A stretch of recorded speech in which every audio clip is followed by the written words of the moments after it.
rendahkan, tukang sapu tidak boleh kita rendahkan, orang jualan di pasar tidak boleh kita rendahkan. Kalau kita membuat satu film yang menjatuhkan nilai seorang tukang becak, ini film jahat ya. Orang jahat, orang tukang becak ada yang baik hati dan ahli surga. Kalau membicarakan tentang jahatnya, ada tukang becak yang bohong, ya tentunya bohongnya itu. Kalau ada ustadz atau kiai nggak benar, ya tentunya tentang karakter ustadz. Seharusnya ustadz itu begini, tapi dia ustadz itu kok melakukan begini. Jadi dengan cara semacam itu bukan membuat satu gambaran tentang ustadz itu jelek, atau tukang becak itu jelek semuanya, atau tukang sapu adalah jelek, tukang sampah jelek. Kami tidak pernah melihat film itu kayak apa, sampai hari ini belum melihat juga kayak apa, tapi dengar saja. Tidak punya banyak waktu untuk melihat seperti itu. Film itu merendahkan derajat atau karakter atau sifat seorang ulama, maka ini adalah fitnah. Ya, saudara sekalian, mari kita sama-sama simak kritisi daripada Buya Yahya terkait dengan film Bid'ah yang diperankan oleh tokoh utamanya seorang yang bernama Walid ya, saudara sekalian. Dan nanti di sini Buya Yahya akan mengkritisi bagaimana kita jangan tertipu sama penampilan. Nah, dan mengkritisi film itu, saudara sekalian. Nah, ini satu kata atau satu pemikiran dengan seorang Habib di Malaysia, Habib Zainal Abidin, saudara sekalian.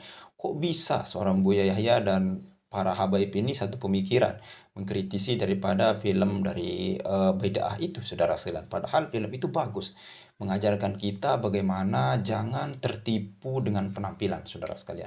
Kuis lengkapnya mari kita sama-sama simak video berikut. Silakan. Akan mengulas, menelaah kritis dari statement Buya Yahya tentang film Bid'ah Walid ya. Mengenai film Walid itu sudah kita singgung ya, sudah kita ulas. Film Walid itu sudah kita ulas beberapa waktu yang lalu, dan tentu menurut saya, pandangan saya itu sangat bermanfaat, sangat mendidik kepada masyarakat ya, Kang Bambang, Habib Color News, Habib Arimbo.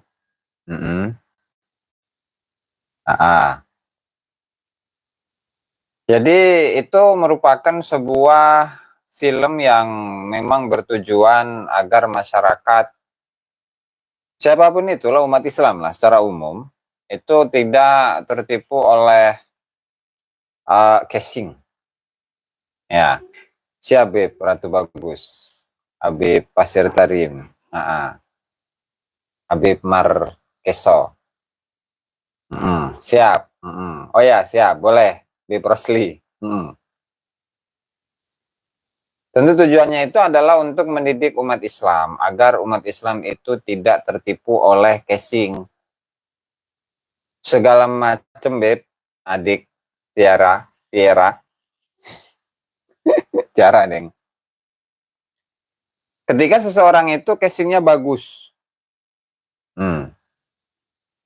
casingnya bagus, menggunakan baju yang seolah-olah memposisikan dirinya sebagai seorang ulama, menggunakan udeng, menggunakan jubah, menggunakan surban, pakai tongkat. Tidak hanya itu, tetapi ditambah dengan doktrinasi atau doktrin-doktrin yang sengaja ditanamkan kepada murid-muridnya untuk dicuci otaknya. Bib Alida. Nah, yang kemudian ketika ada upaya-upaya penyadaran kepada murid-muridnya ini, itu begitu sulit. Bahkan sampai itu masuk dalam pikirannya, bahkan menggunakan akal sehatnya itu pun tidak mau, menolak. Kenapa? Karena saking kuat doktrin yang ditanamkan oleh gurunya kepada para murid-muridnya, Beb Rensing. Rizik Nak Firza, film selanjutnya, waduh. Tidak hanya itu, mulai dari kakinya Walid yang di-branding sebagai seorang wali, bahkan sebagai seorang Imam Mahdi, ya kan?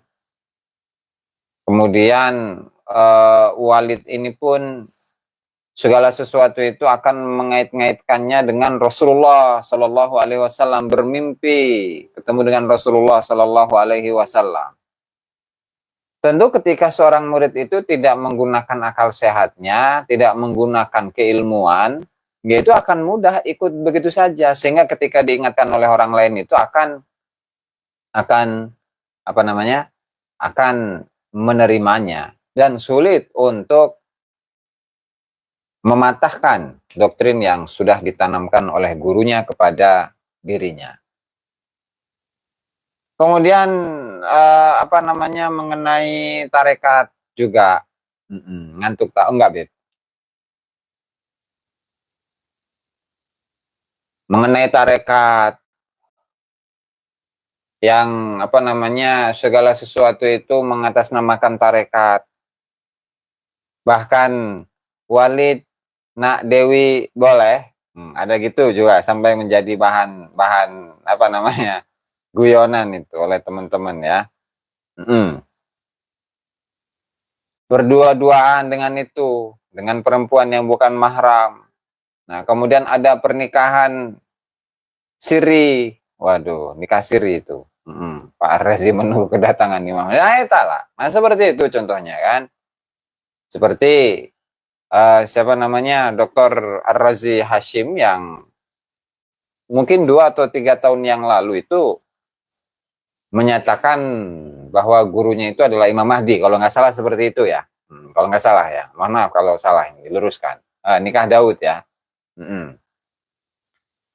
Yang kemudian banyaklah hal-hal yang sangat positif di kalangan apa namanya, umat Islam yang menyaksikan film tersebut, sehingga ini atau film tersebut merupakan upaya dari produsernya, di mana masyarakat atau umat Islam itu harus menjadi umat yang cerdas, umat yang berpengetahuan, umat yang apa namanya, mengikuti suatu ajaran itu berdasarkan atas logikanya atau menggunakan logikanya. Jadi tidak hanya begitu saja. Waras be intina eta. Waras benggas. Selamat malam cina. Ini selamat sore ini. Al-Walid Al-Faqihil Muqaddam. Nah, itu mirip-mirip. Mirip-mirip kan. Dan apa namanya, segala sesuatu itu akan dikaitkan dengan umat. Nah, umat Islam. Ini dakwah untuk umat, dakwah untuk umat, dakwah untuk umat. Padahal itu sebenarnya adalah sebuah kepentingan yang kembali kepada diri mereka sendiri. Boro-boro untuk umat, padahal untuk syahwat, begitu kan. Ini yang harus diwaspadai, dan inilah yang harus apa namanya diluruskan. Kemudian juga dengan mudahnya berjuang bersama Rasulullah Shallallahu Alaihi Wasallam.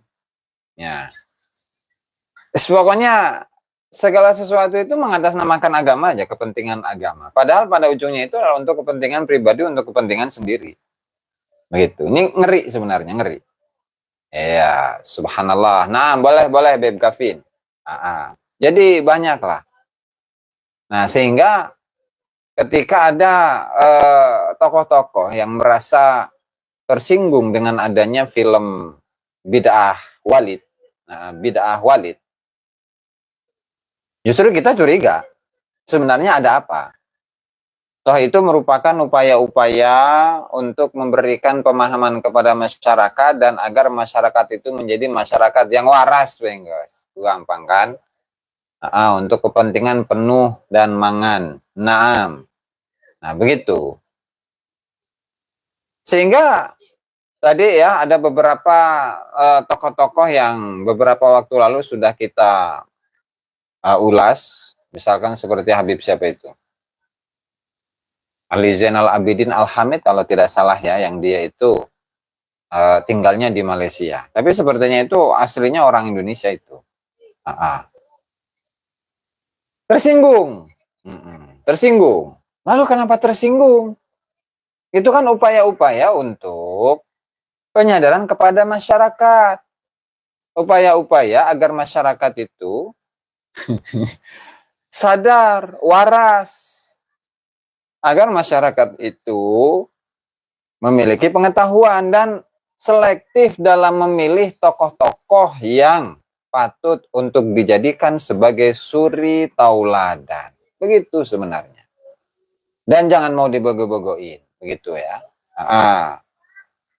Dan cium kaki, begitu kan. Udah mah kakinya dicium. Kemudian air, basuhan kakinya itu diminum. Bahkan tidak hanya itu, ada sumur garama, sumur berkah. Yang sumur itu diisi dengan apa? Dengan air sisa mandi dari Walid. Dari Walid. Begitu juga dengan istri-istrinya. Rasanya kan berkah itu, subhanallah. Rasanya asin ya, mungkin. Kan itu fenomena terjadi juga kan di Indonesia. Makanya tadi itu dari sebagian teman-teman itu memberikan komentar. Cina, mana tadi itu? Bentar. Habib Insan Kamil. Kalau mau lihat kelakuan Walid, lihat Habib di Indonesia, Cina. Subhanallah. Naam. Ya secara, ya katakanlah kalau memang hukumnya bukan haram, tetapi logika manusia dan perasaan manusia tentu akan jijik dong. Kobokan tangan saja, ya itu menjijikkan. Apalagi untuk diminum ya. Apalagi kobokan kaki. La ilaha illallah Muhammadur Rasulullah. Apalagi kobokan tersebut diminum. Belum lagi ketika segala sesuatu itu dikait-kaitkan dengan mimpi bertemu dengan Rasulullah Shallallahu Alaihi Wasallam. Nah kan seperti itu. Fenomenanya memang terjadi di Nusantara. Disadari atau tidak, fenomena tersebut terjadi di Nusantara. Zainal Abidin itu penceramah di Malaysia, tapi beliau orang Yaman Yahudi. Alhamdulillah, nah grupnya kan kayak begitu ya. Nah, Yahya Kibin asli pernah belajar di Yaman. Oh ya, jadi begini ya teman-teman. Saya hampir lupa itu. Jadi Ustadz Yahya, saya biasanya biasa memanggil beliau dengan Ustadz Yahya. Beliau pernah ke rumah saya itu. Dan ketika saya itu mesantren di mana di Dalwa itu pun juga pernah bertemu beliau, ngobrol beliau begitu ya, dan ngisi ceramah beliau itu pengajian umum di mana di Dalwa, dan ngobrol santai. Bahkan ngobrol santai pun juga pernah begitu. Jadi beliau itu pesantrennya itu di Dalwa, Ustadz Yahya itu ya. Dan kemudian melanjutkan kuliahnya itu di Hadramut, Yaman. Dan beliau termasuk angkatan pertama Universitas Al-Ahqaf dari orang Indonesia ya. Ataupun angkatan kedua untuk di Universitas Al-Ahqaf. Baru. Dari tahun mungkin 94-95 ya, saya kurang ingat. Ya artinya beliau ini aslinya orang Blitar ya. Artinya beliau aslinya orang Blitar yang kemudian setelah pulang ke Indonesia yaitu berdakwah di Cirebon, mulai dari dakwah yang dari majelis ke majelis sampai sekarang begitu kan, mendirikan Al-Bahjah dengan berapa macam cabang, itu luar biasa ya, Masya Allah.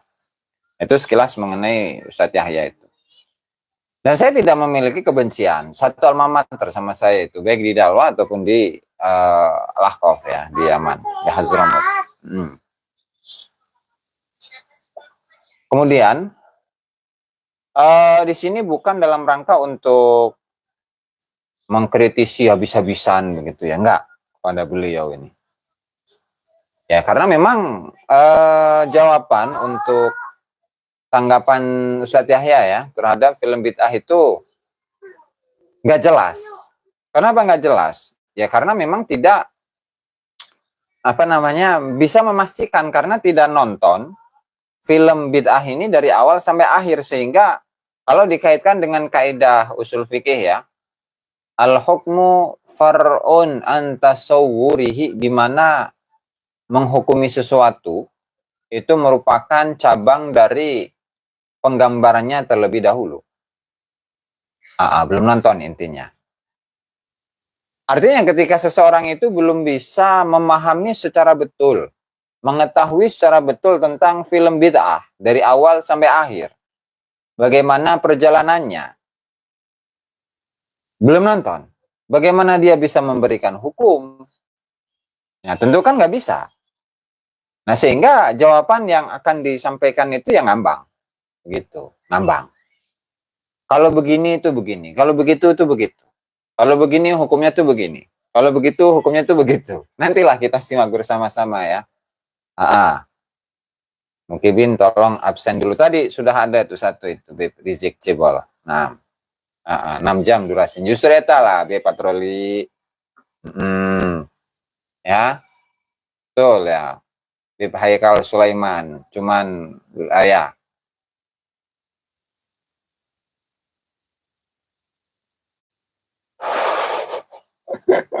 Habib Insan Kamil ya baik. Nah.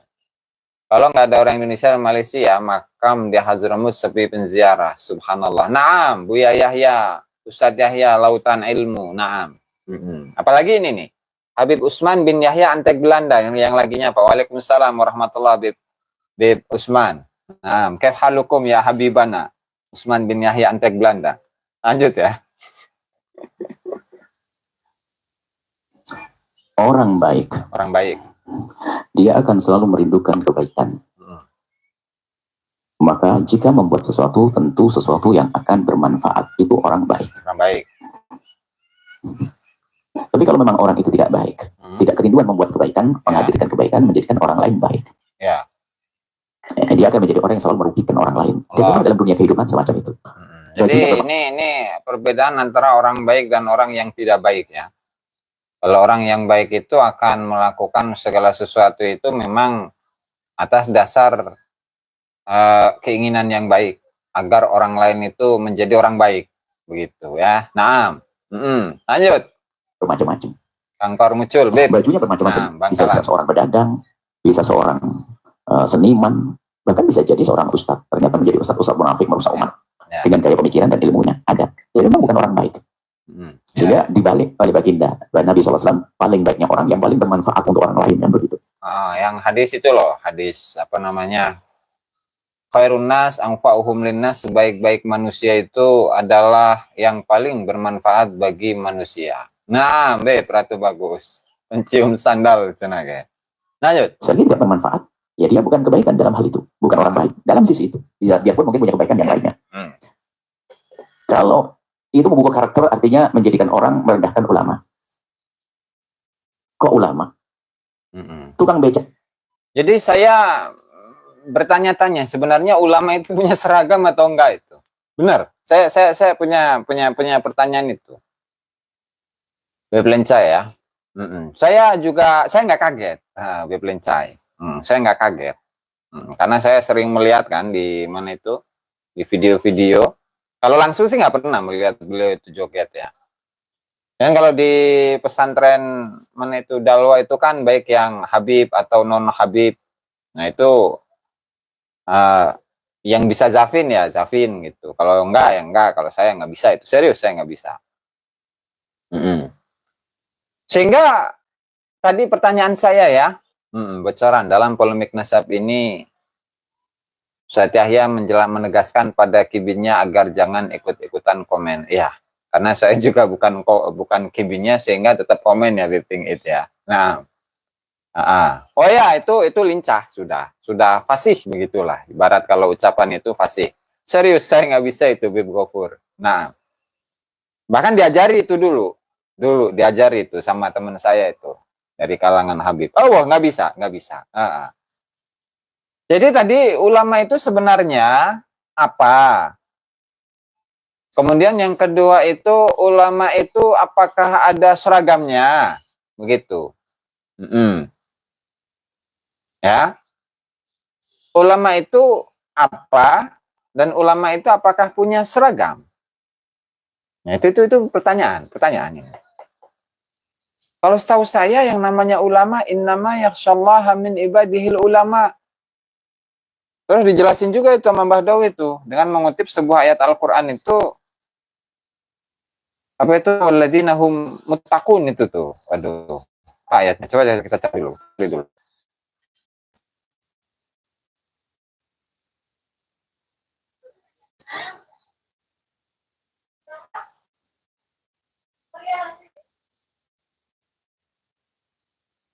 Bentar ya.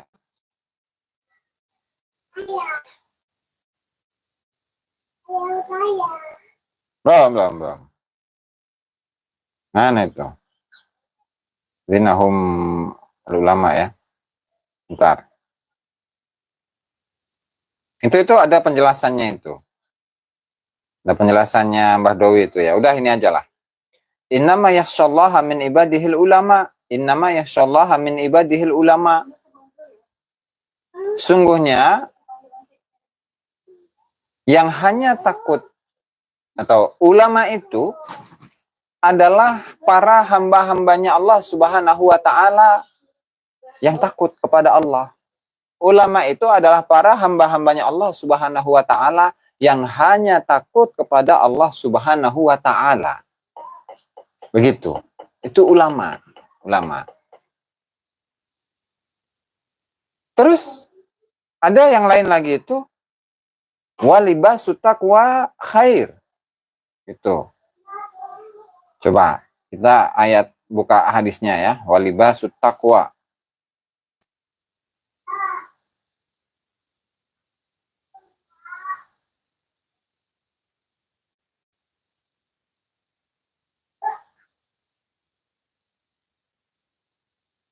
Ya bani Adama, qad anzalna alaikum libasan yuwari sawatikum warisha wa libasut taqwa dzalika khair.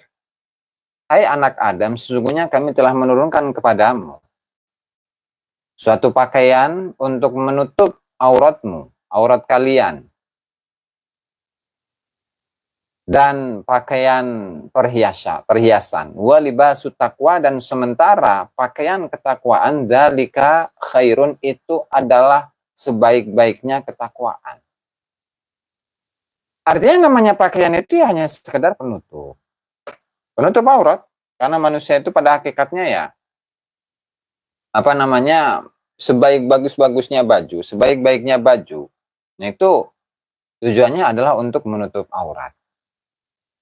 Dan sebaik-baiknya pakaian itu adalah ketakwaan. Ketakwaan itu tidak muncul hanya sekedar dari perilaku saja, tapi dari ini nih, dari hati. Nah sehingga tadi innama yakhshallaha min ibadihil ulama. Ulama itu adalah para hamba-hambanya Allah Subhanahu wa ta'ala yang hanya takut kepada Allah Ta'ala. Kemudian sebaik-baiknya ketakwaan itu adalah sebaik-baiknya baju itu adalah ketakwaan.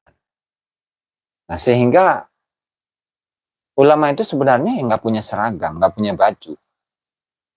Baju keulamaan artinya ya. Baju keulamaan itu artinya nggak ada. Begitu.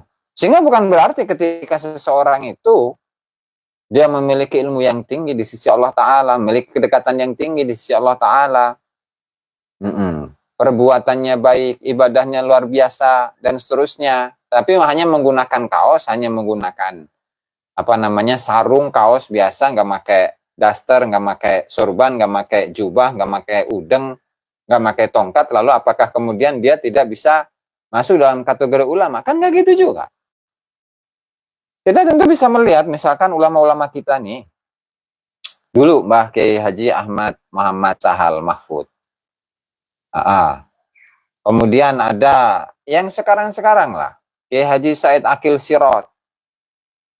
Ada Kiai Haji Marzuki Mustamar. Dari sisi keilmuan, beliau-beliau ini kan luar biasa. Tapi lihat bagaimana bajunya. Biasa teh ya. Pakai baju koko juga enggak. Pakai baju,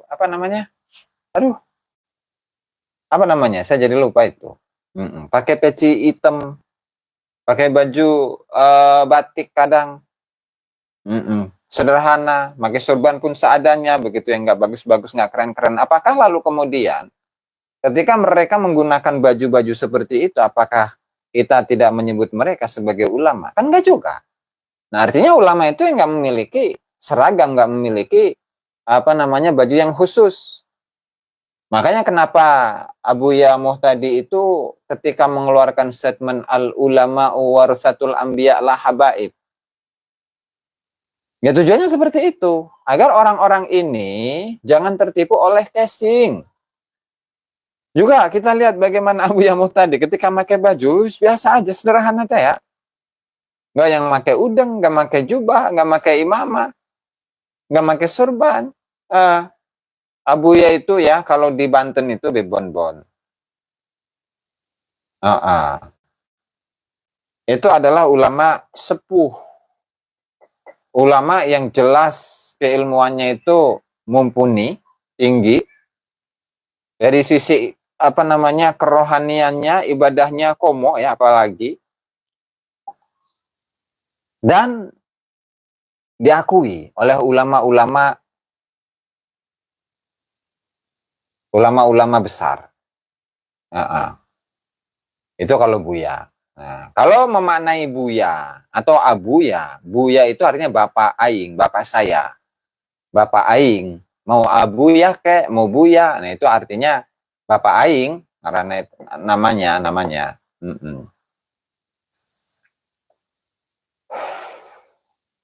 Bapak aing, kayak abah gitu. Abah itu sama artinya adalah bapakku, bapak aing, bapak saya.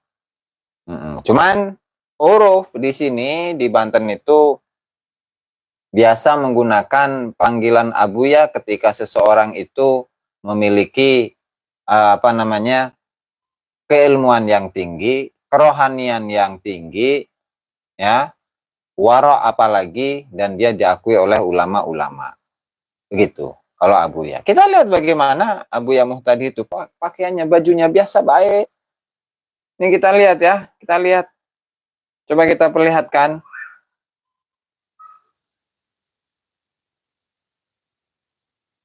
Abuya.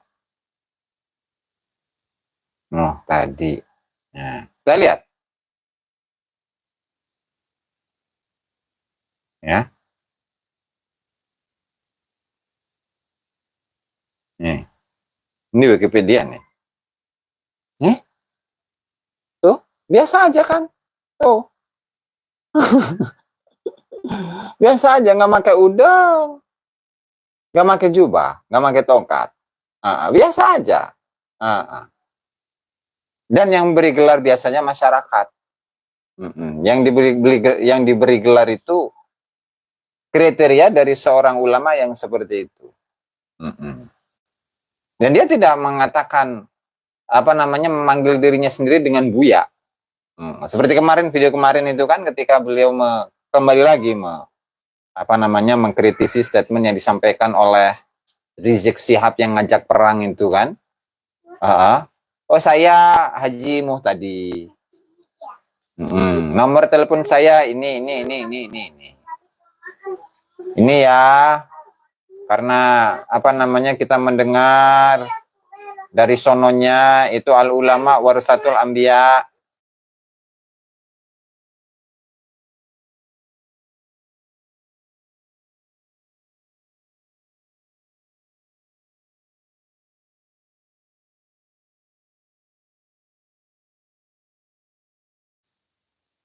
Dan saya bukan ulama, cina. Segitu Abuya nggak ngakui diri sebagai ulama, nggak mengakui diri sebagai Abuya, ya begitulah. Nah, artinya bahwasanya ulama itu memang tidak memiliki seragam. Nah, ketika seseorang itu menggunakan atau dalam film Walid itu menggunakan udeng, menggunakan surban, menggunakan jubah dan tongkat. Apakah dengan otomatis dia akan menjadi seorang ulama lantaran menggunakan baju yang seperti itu atau seragam seperti itu? Kan enggak juga. Ya, oke. Jadi ini bukan penghinaan, intinya itu. Ketika ada film Walid, itu bukan penghinaan kepada ulama. Seragam apa? Seragamnya mereka. Itu bib dancing ya. Terus. Bahkan tukang sapu tidak boleh kita rendahkan, orang jualan di pasar tidak boleh kita rendahkan. Kalau kita membuat satu film yang menjatuhkan nilai seorang tukang becak, ini film jahat ya. Orang tukang becak ada yang baik hati dan ahli surga. Kalau membicarakan tentang jahatnya, ada tukang becak yang bohong, ya tentunya bohongnya itu. Kalau ada ustadz atau kiai nggak benar, ya tentunya tentang karakter ustadz. Seharusnya ustadz itu begini, tapi dia ustadz itu kok melakukan begini. Jadi dengan cara semacam itu bukan membuat satu gambaran tentang ustadz itu jelek, atau tukang becak itu jelek semuanya, atau tukang sapu adalah jelek, tukang sampah jelek. Kami tidak pernah melihat film itu kayak apa, sampai hari ini belum melihat juga kayak apa. Kami dengar saja. Dengar. Tidak punya banyak waktu untuk melihat seperti itu. Ya. Cuman banyak orang dengar. Nggak punya waktu ya, karena beliau sangat sibuk ya. Nah, Beb Rizik Cebol. Kayaknya selain ini harus melihat kayak apa sih. Belum, kita belum pernah lihat. Saya tidak pernah melihat. Hanya sepintas ada orang menunjukkan ini. Waduh, berapa menit kan?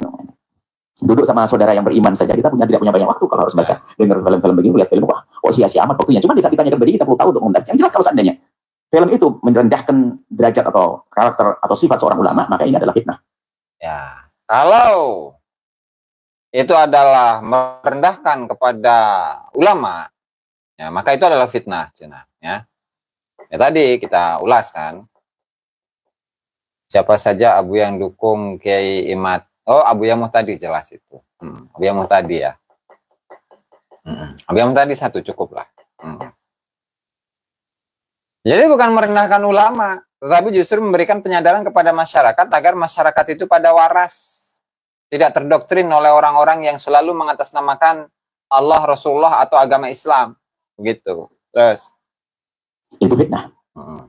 Dan kami himbau kepada siapapun jangan buat sesuatu yang menjadikan orang itu berprasangka buruk kepada orang lain. ya, Kalau kita ingin menjelaskan tentang kejelekan atau perilaku ustadz yang jelek, betul. itu tentunya bukan kita ingin menjatuhkan nama ustadz, tapi ustadz atau orang jelek yang menodai tentang nama ustadz. Oknum dong.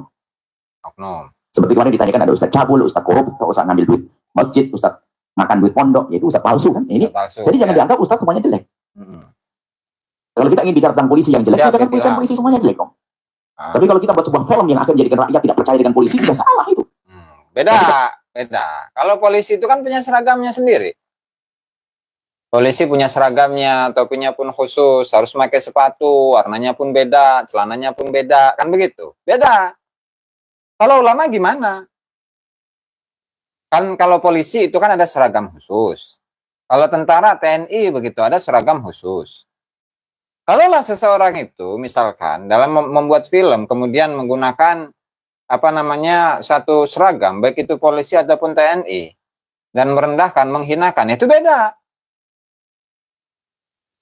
Tapi ketika misalkan seseorang menggunakan udeng, menggunakan jubah, menggunakan imamah, menggunakan surban, lalu apakah kemudian nama atau status keulamaan itu akan tercoreng dengan adanya film seperti ini? Kan beda. Nah, begitu ya. Nah, begitu. Terus nggak ada seragamnya, betul, Bibon-bon. Nggak ada seragamnya. Kalau ulama mah, nah beda dengan polisi. Kalau polisi ada seragamnya, TNI ada seragamnya. Begitu. Nah, lanjut. Film yang bisa mengajari kepada calon-calon polisi, jadilah polisi seperti ini, polisi yang jujur seperti ini. Di sana ada polisi jelek, mungkin dalam sebuah peran itu ada polisi yang gampang terima duit, ini sogok segala macam. Tapi ada gambarnya polisi, ini ada gambaran dua polisi. Maka ditambahkan ini polisi bohong, polisi yang ya pakai makan tanaman lah, polisi malah merusak. Maka dia adalah pencuri nyamar jadi polisi sebetulnya, kan begitu. Tapi jangan dikatakan polisi jelek semuanya. Kami tidak tahu film itu seperti apa, apakah yang nonton salah. Padahal di situ ada bandingannya, ada ustadz jelek, ada ustadz baik. Ini loh yang nggak benar, jangan ditiru. Ini yang boleh ditiru. Mungkin begitu, wallah alam. Tapi tidak lihat film itu.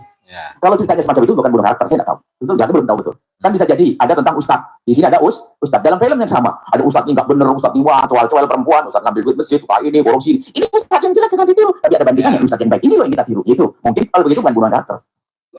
Untuk menampakkan mana yang hak, mana yang batil, saya tidak bisa komentar itu, kami tidak tahu. Cuman kalau jadi nggak bisa komentar ya intinya, karena memang belum nonton. Begitu, Beb. Rizik Cebol. Terus ada orang membuat satu gambaran cerita atau film merendahkan suku, bangsa dan sebagainya, jahat ya. Ya, nggak ada itu merendahkan suku, merendahkan budaya. Oh, nggak ada itu. Ada yang di aspal. Itu udah banyak gitu yang ngebahas itu, Beb. Terus merendahkan satu suku, merendahkan satu profesi, nggak dibenarkan. Kalau ulama itu profesi bukan ya? Bingung saya ini. Beb, Ilham, Beb, Rizik Cebol. Ini kan ada nih akun Rizik Cebol.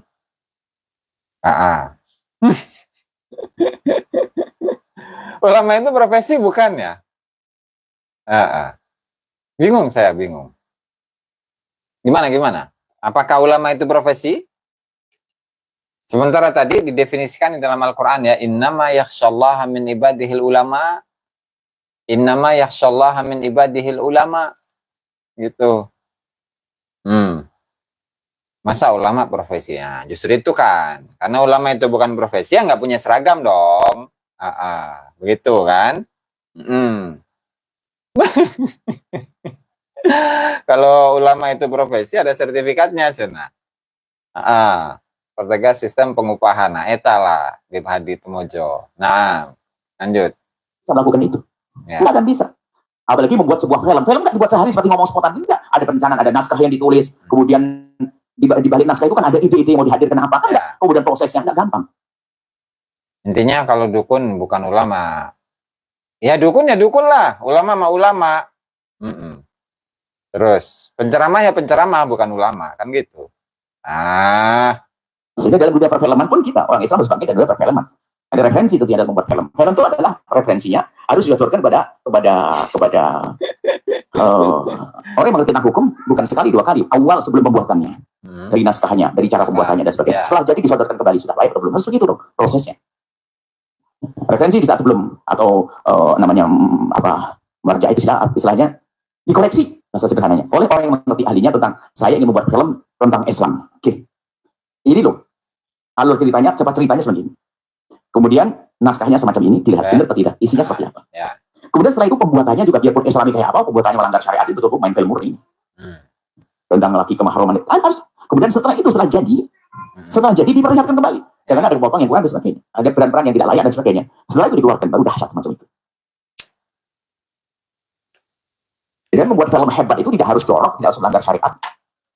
Nah kan ada seorang membuat sebuah film itu hampir 1 jam itu hanya perannya 2-3 orang tentang orang melakukan sebuah perjalanan tentang kehidupannya sebuah perjalanan, ada ini ada itu dan sebagainya, tapi sampai berjam-jam menarik orang terpesona, nggak ada perempuannya yang aneh-aneh, nggak bisa kok. Bisa. Itu hebatnya orang buat film. Makanya justru film rendah ini harus membawa syahwat, harus membawa fitnah. Tapi kalau film Walid gimana itu? Apakah rendah atau enggak itu? Coba itu Beb Dancing, Beb Rizik Cibol. Gimana Beb? Yang di dalam MUI ulama bukan menurut saya. Yang banyak yang kesinggung nanti. Ya. Terus. Gimana? Tadi saya sampai lupa pertanyaannya itu. Dalam film Walid, Aquarium Fish, udeng-udeng sama dengan Sarimi. La ilaha illallah. Film Walid itu menghina ulama enggak? Nih, saya nanya bener nih ke teman-teman nih. Coba ke Beb Usman bin Yahya, Antek Belanda. Coba, film Walid itu tuh, Beb Richard. Enggak lah, cina. Beb Rizik, enggak, cina. Enggak, malah mencerahkan nih Beb Bonbon. Beb Lencai, enggak, cina. Siapa lagi? Udah ya. Menghina. Itu Beb Ceng coba. Menghina dari Ustaz Yahya kan. Belum lihat, tapi menurut saya pasti seluruh orang menghibur sih. Oke. Harus ditonton itu Beb Ibnu Fajar ya. Enggak menghina pada intinya mah. Mengekspos kelakuan para penunggang agama. Nah itu cocok itu. Beb Rizik Cibol itu. Nah. Ya. Film Walid itu setara dengan dalam tanda kutip mengaku Rasul. Subhanallah, la ilaha illallah, astagfirullah. Walaupun cuma setengahnya, menurut saya enggak, karena memang realitinya ada yang seperti itu. Terus ada orang yang memang tidak punya tendensi, tidak punya tujuan jelek, hanya ingin membuat ada kreasi-kreasi film, bisa jadi ada. Bahkan mungkin yang memberikan motivasi yang baik ada, mungkin bisa. Dan tidak ingin merendahkan tentu ada, tapi ada di balik kisah yang dibuat oleh seniman ini untuk menghancurkan ada, atau ditumpangi dia tidak sadar. Dimulai dari zaman dulu ada dunia pewayangan, ada pesan yang dititipkan di balik cerita yang dihadirkan seorang dalang. Drama sampai film hari ini pun juga sama.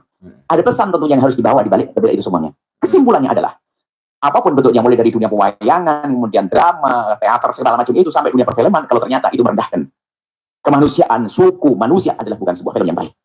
Ya nggak perlu dong ditonton. Bahkan menjadi catatan kalau orang cerdas, pembuatnya dan semuanya adalah orang yang tidak perlu direkomendasi lagi. Harus runtuh dong dia. Tapi kalau justru malah kita angkat yang demikian, jadi kita yang runtuh, tidak mengerti mana yang baik. Ngomongnya dicepetin itu Beb yang it. Nah, biar nggak kena copyright itu nanti ya. Nah, lanjut. Mana yang jelek. Nah, ini seperti itu. Jadi kita tidak bisa komentar secara detail tentang film tersebut, kami punya gambaran. Bukan saja urusan ulama yang dibunuh karakternya atau yang direndahkan, akan tapi mohon maaf, tukang masak, tukang sapu, tukang sampah, tukang becak, tukang taksi, tukang semua tukang daging, orang agama nggak boleh direndahkan apapun, apalagi seorang ulama yang ada hubungannya dengan simbol syiar agama. Wah, ini kejahatan di atas kejahatan. Allah. Merendahkan tidak boleh mencaci, tidak boleh. Sampai kalau kita tarik ke atas, la tasubul ladzina yad'una min dunillah. Sampai di dalam Islam dilarang kita mencaci sesembahan orang lain, nggak boleh. Indahnya di dalam Islam, adab itu ada, akhlak ada, keimanan juga ada. Baik, seperti itu. Nah, tadi bagaimana sikap kita? Jadi Anda jangan jadi seperti itu saja kesimpulannya. Karena intinya Anda itu jangan, teman-teman ya, jangan seperti Walid intinya. Ya, Beb Ilham ya, intinya jangan seperti Walid intinya. Yang mendoktrin orang lain, mengkultuskan diri, kemudian segala sesuatu itu mengatasnamakan agama, mengatasnamakan dakwah, mengatasnamakan Rasulullah, mengatasnamakan segala macam bela. Neraka, kemudian menakut-nakutinya dengan neraka, segala macam. La ilaha illallah. Bahkan ada satu ini ya, seingat saya itu ketika saya menonton film itu, kan ada nih 2 santri ceritanya nih. Ya kayak mereka, Bon. Suhotimah lagi. Aduh, ampun. Ada 2 santri yang dia itu kepergok pacaran, menyepi. Nggak ngapa-ngapain, baru cuma ngobrol doang. Nah, itu ketika dilaporkan kepada Walid. Nah, maka kemudian digerebeklah itu 2 orang dari santrinya Walid itu. Setelah digerebek, dirajam.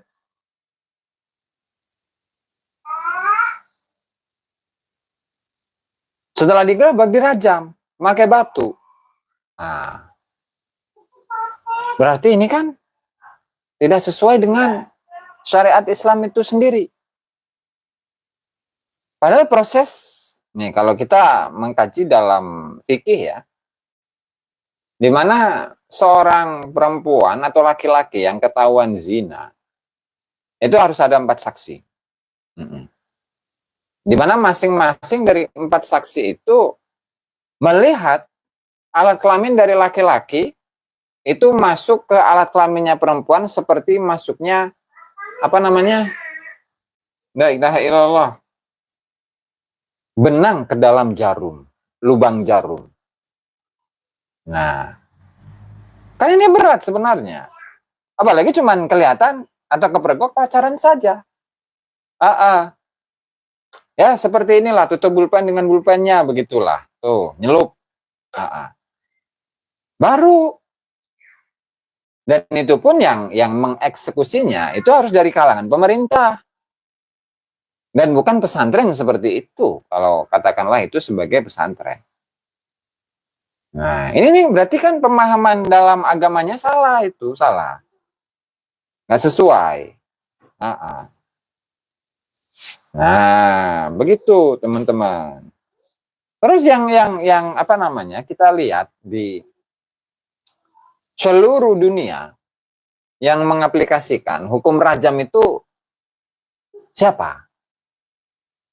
Saya nggak pernah dengar itu. Barangkali kalau teman-teman menemukannya, ya silakan di ini bagi informasinya.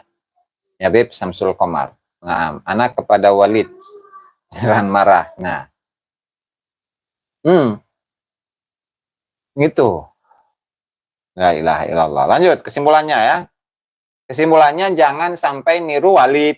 Nah, itu intinya. Benar kalau di situ mah. Makanya saya itu nggak menyalahkan semuanya, enggak. Yang benar-benar begitu kan. Yang salah masalahin begitu, luruskan. Oke. Nah, eta lah. Faktanya di zaman sekarang terjadi seperti itu. Nah, eta. Itu siapa Ustadz Somad yang bilang Tarim itu nggak diaspal, dia itu mungkin lagi bangun tidur. Ada beberapa kasus ada yang dirajam di Saudi ya. Cuman apakah sesuai dengan syariat Islam? Kriteria seseorang yang harus dirajam. Ya itu dia masalahnya kan. Ya. Lanjut. Kalau mau urusan caci maki di media kan sudah biasa hari ini. Anda jangan begitu, perendahan. omongan, bisa saja ceramah merendahkan orang lain, bisa saja. Jadi tidak fokus ke film tersebut. Kalau film tersebut kami anggap sebagai oke lah, pengingat agar kita bicarakan masalah ini. Tapi untuk merendahkan orang lain bermacam-macam cara, ceramah boleh, bisa jadi. Profesi yang lainnya bisa saja, kesombongan. Anda jangan jadi seperti orang-orang yang merendahkan seperti itu. Selesai. Berarti yang merendahkan jelek dia. Dia pun tampaknya baik tetap jelek. Mungkin mengatakan, wah perannya hebat dan sebagainya. Film kan tidak hanya pemeran. Akan tapi maknanya isinya dong. Kalau film merusak akhlak, menjadikan orang prasangka buruk, dari mana sisi kebaikannya? Kalau sampai film itu akan mendapatkan piala apa sih dalam perfilman dulu tuh? Kalau piala apa tuh namanya? Ini pasti salah ini. Hakim-hakimnya sudah nggak benar, masa yang jelek jadi baik ini kan? Mulai kapan kotoran ayam jadi minyak wangi? Ini kan nggak mungkin. Pasti hidungnya yang kena penyakit hidung yang baunya kan, jadi nggak bisa. Dan kalau sudah salah semuanya repot dong. Makanya di saat orang sudah pada sakit begitu, Anda jadi orang yang sehat, selesai.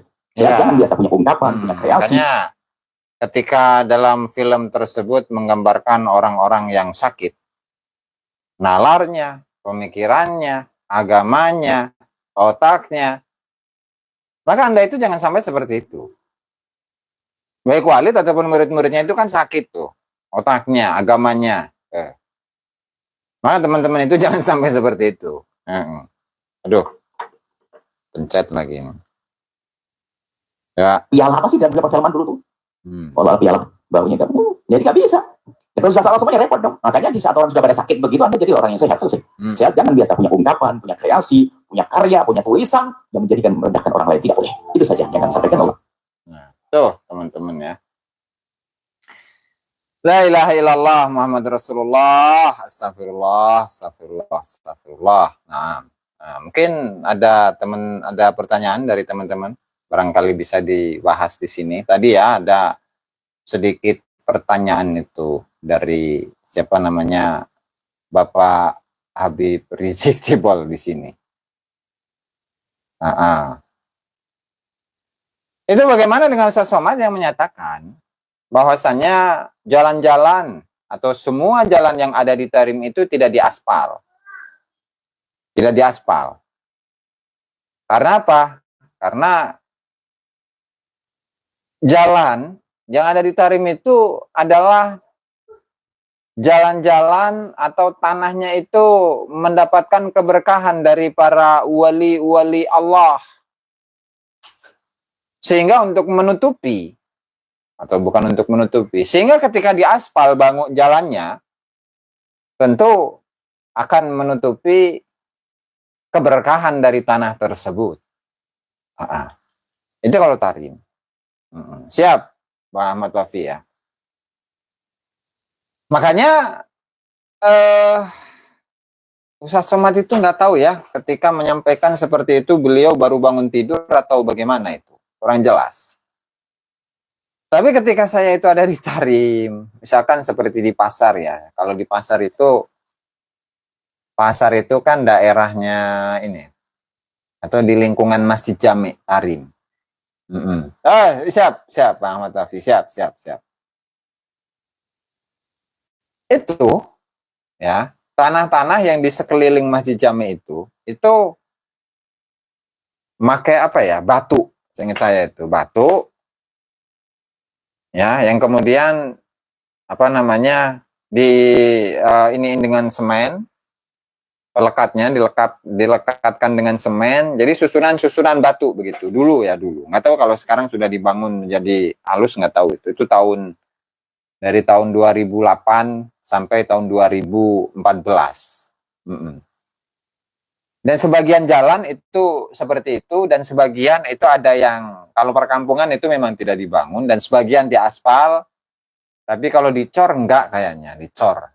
Itu belum ada pengecoran jalan kalau di sana ya. Itu seingat saya seperti itu. Nah, jadi nggak tahu tuh Ustadz Abdus Somad itu menceritakan tahun 60 atau tahun 1900 Masehi atau kapan, itu nggak jelas. Ustadz Somad tadi, Somad kenapa nggak dipanggil ya Ustadz Abdus Somad begitu ya?